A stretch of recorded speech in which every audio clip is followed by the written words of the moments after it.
સુરતમાં આગામી રથયાત્રાને ધ્યાનમાં રાખીને સુરત શહેર પોલીસ એક્શનમાં આવી છે। શહેરમાં કાયદો અને વ્યવસ્થા જળવાઈ રહે તેમજ અસામાજિક તત્વો પર કડક કાર્યવાહી થાય તે માટે ક્રાઇમ બ્રાન્ચે ઓપરેશન રેમ્બો હાથ ધર્યું છે। આ ઓપરેશન દરમિયાન 100 થી વધુ ઘાતક હથિયારો જપ્ત કરવામાં આવ્યા છે અને 70 થી વધુ અસામાજિક તત્વો સામે કાયદેસરની કાર્યવાહી કરવામાં આવી છે। સુરત શહેર પોલીસ કમિશનરના માર્ગદર્શન હેઠળ ક્રાઇમ બ્રાન્ચ દ્વારા ઓપરેશન રેમ્બો અંતર્ગત શહેરના વિવિધ વિસ્તારોમાં સઘન કાર્યવાહી હાથ ધરવામાં આવી છે। આગામી રથયાત્રા શાંતિપૂર્ણ માહોલમાં યોજાય અને હત્યા મારામારી તેમજ ગંભીર ગુનાઓ પર અંકુશ આવે તે હેતુથી આ વિશેષ અભિયાન શરૂ કરવામાં આવ્યું છે। ક્રાઇમ બ્રાન્ચે વિવિધ ટીમો બનાવી છેલ્લા કેટલાક દિવસોથી શહેરના અસામાજિક તત્વો, રીઢા ગુનેગારો અને સ્થાનિક ગેંગ પર સતત નજર રાખી હતી।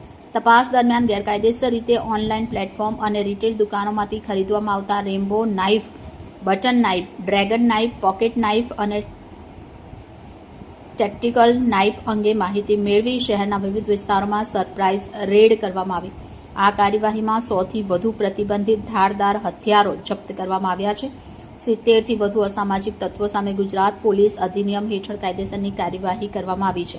પોલીસ હવે તપાસ કરી રહી છે કે જપ્ત કરાયેલા હથિયારોનો ઉપયોગ અગાઉ કોઈ ગુનામાં થયો હતો કે નહીં તેમજ તેને કોઈ અનડિટેક્ટ ગુના સાથે સંબંધ છે કે કેમ। સુરત પોલીસે શહેરના નાગરિકોને અપીલ કરી છે કે જો કોઈ વ્યક્તિ ગેરકાયદેસર હથિયાર સાથે ફરતો જોવા મળે અથવા શાંતિ ભંગ કરવાનો પ્રયાસ કરતો જોવા મળે તો તાત્કાલિક તેઓ પોલીસને જાણ કરે।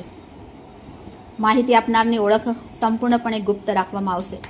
સાથે જ પોલીસે અસામાજિક તત્વોને કડક ચેતવણી આપી છે કે ગેરકાયદેસર હથિયારો સાથે ઝડપાશે અથવા કાયદો હાથમાં લેશો તો માત્ર ધરપકડ જ નહીં પરંતુ પાસા અને તડીપાર જેવી કડક કાર્યવાહી પણ કરવામાં આવશે। Bureau chief Sunil Ganjawala, bullet 26 Gujarat news, Surat.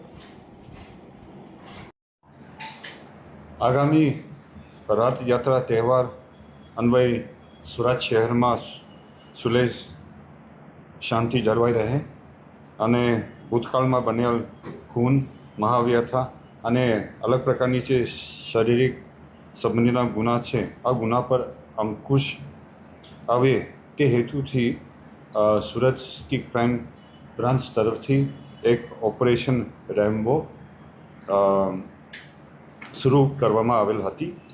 આ ઓપરેશન રેમ્બો અંતર્ગત સુરત શહેર ક્રાઇમ બ્રાન્ચ દ્વારા વિવિધ ટીમો બનાવી વિવિધ વિસ્તારોમાં અસામાજિક તત્વો, રીઢા ગુનેગારો અને લોકલ ગેંગ બાબતે તારીખ 1/7/2026થી સઘન અને ઝીણવટ રીતે માહિતી એકત્રિત કરી અસામાજિક તત્વો અને રીઢા ગુનેગારો પાસેથી Rambo knife, button knife, pocket knife, dragon knife જેવા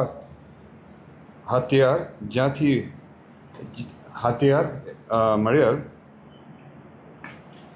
અને અલગ અલગ ઓનલાઈન પ્લેટફોર્મ આ પ્રકારની જે તીક્ષ્ણ હથિયારના જે વિક્રેતા કરવામાં આવે છે આ અલગ અલગ ઓનલાઈન પ્લેટફોર્મમાંથી ઇન્ફોર્મેશન એકઠા કરીને ક્રાઇમ બ્રાન્ચ દ્વારા આ જે શંકાસ્પદ જગાઓ પર રેડ કરવામાં આવી અને રેડ દરમિયાન ખૂબ જ સફળતાપૂર્વક 100 જેટલા અલગ અલગ સીઝ કરવામાં આવેલ છે અને